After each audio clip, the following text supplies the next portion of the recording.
What up, yo? Frank 5D for Dedicated Etiquette here on the rap scene. Recently, Mississippi's own David Banner was ran up on in the airport and asked an interesting question by a TMZ paparazzi. The Southern MC is known for being outspoken, so the question was deliberate and meant to spark a headline response. Banner didn't quite bite, because he didn't have to, but of course took the topic as deep as it could go in the short interaction. In his world, the question answered itself. But his world is just one pimple on the ass of hip-hop, and the discussion is happening. David was asked by the reporter if it was easier for Jack Harlow to make it in hip-hop because he's white, and if his whiteness is a benefit to his career. Banner gave his political answer and delivered his message while keeping Jack's name out of his train of thought, as he should have, because they went with the headline anyway. People are conflating this question in further debate with the now defunct one from the last couple of years, arguing that white people are guests in the house of hip-hop. It's not really the same conversation though. Of course, Banner sided on the affirmative of the question, but it has to be appreciated that Jack Harlow and the overwhelming majority of white rappers making any noise are on for a reason. Jack is dope, just like most white rappers who are on. People considered him a TikTok rapper because his breakout hit What's Poppin' went wild on the platform. But he's shown that he's much more than a social media celebrity since his initial introduction to the mainstream category. Don't get me wrong, the machine still works in this do-it-yourself era of music, and of course, if anyone who is exploited by said machine diagnoses that machine, they find that at least one or two components are systematically racist. There's a lot of sides to these dice, but statistically, the 7 and 11 combinations say that skin politics have no place in hip-hop, which has been about inclusion from Jump Street. It's pretty much always been us against the mainstream, and we can't entertain the hate that the mainstream is always forcing on us, especially in this day and age. While the discussion is important, the idea is idiocracy. But oh, that damn machine. I'm old enough to remember how the black community in the US embraced then President William Jefferson Clinton for his ways and demeanor that seemed to be black. I feel like Jack Harlow is embraced by the hip-hop community for his ways and demeanors that are definitely hip-hop and generally cool. More so, he's on record defending black women on social media, and of course, his shot at Saweetie on the BET Awards red carpet placed him in a different sort of shine. Can't be mad at him for that. Black women love him just as much as he loves them. He also said in an interview with DJ Charisma and Teddy Moore, shout out to Charisma and Teddy Moore, that at the time, he felt most of the hate was coming from his fellow white people, invoking a stigma of toxic self-hate that permeates communities of color. Damn, this does sound like the machine, doesn't it? But Jack Harlow's dope. He's dope. Okay, so Jack's black. Not literally, but in reality, his acceptance stems from his music first and then these statements and appearances. The machine is the machine, but what most people don't realize is that the machine is programmed by us, the consumers of hip-hop culture. What we invest our time and attention into writes the code that sets the algorithm that drives what we're forced to consume, and I don't know about you, but I don't want to be the programmer of a racist machine. Really. I would hate a world where someone like Rick Rubin or MC Search or Ad Rock are guests in the house of hip-hop. Just like them, the barriers Jack is breaking and contributions he's making are gonna be remembered. It was absurd for us to question, not me personally, but I am us, for us to question Eminem's status in the house of hip-hop when he helped keep so many hip-hop houses floating in the early 2000s. What's more is that regardless of who would win our verses against him, which not many would do, he would stand toe-to-toe with everyone's favorite MC. Not to mention that he embodies what hip-hop is. Questioning his pedigree in hip-hop just because of the color of his skin should be above this culture. We're still the art form of the new age, and we're supposed to transcend that shit, not perpetuate it. I'm not talking about a perfect world, just a slice of culture in it where that rhetoric cannot and will not take over. We used to fight the power. These days, we've come to realize that we are the power in more than a few ways, and it seems that we try harder and harder to find ways to fight ourselves. It's the ultimate responsibility that we now realize we need to deal with. And since we play the rap category nowadays,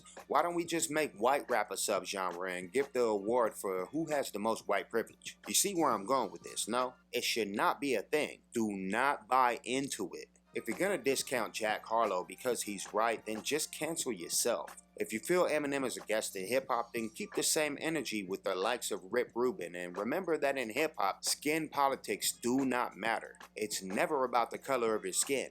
just how dope you are.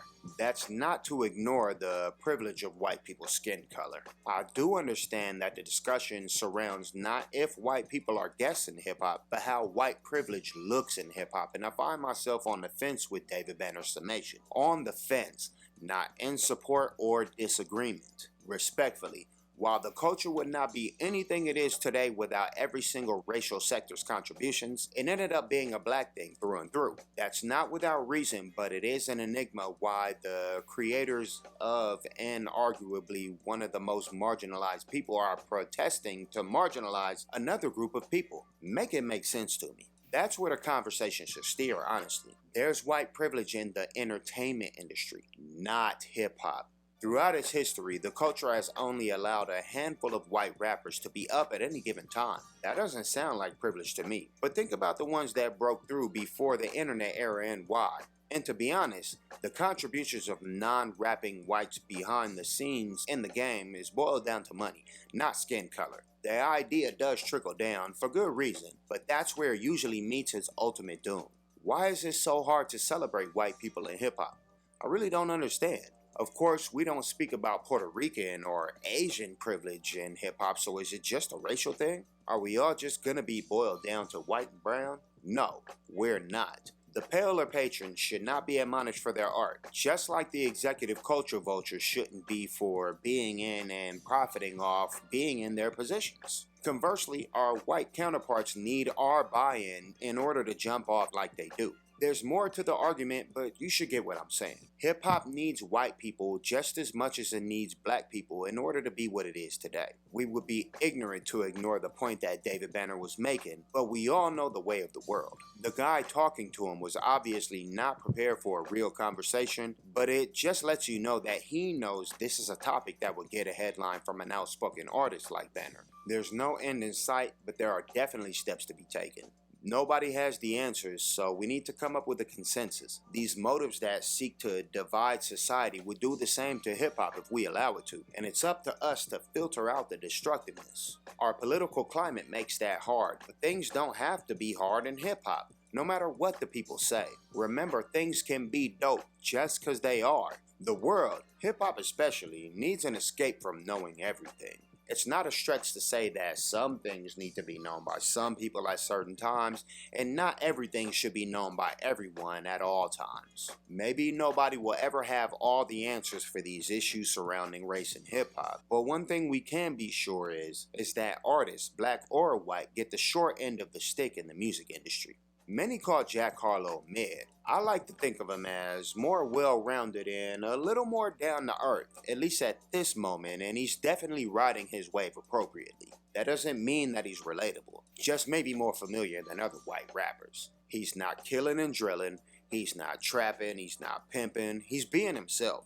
Rap is supposed to be about being real, but when you real and not hood, you just get labeled as corny. Jack Harlow is definitely as corny as he is cool. He does come across as a popular white boy at a black school, regardless of the machine or if he benefits from white privilege in hip-hop, if that's a thing. I like when I listen to him and he doesn't disrespect black women or men or the dead ops. He doesn't destroy the community or promote any destructive practices. He doesn't tell me how he'll take my girl, or he doesn't clown me for being broke. And what I like the most is he sounds pretty good while not doing most of that stuff. We sound like a hating ass culture if we keep dissing him because he hasn't done anything wrong.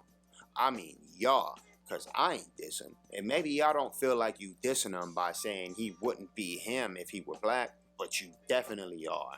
Bust this. Hip-hop is universal, but how would you feel if a white rapper started pointing out the obvious black privilege? And explain it to me in the comments below. The website is popping, the socials is cracking. If you ain't tapping in, you lacking. Thumb us up, like us down, subscribe to the channel, rock the bells. I'm Frank 5D for Dedicated Etiquette here on the rap scene. Thanks for watching, yo. Positive energy activates constant elevation.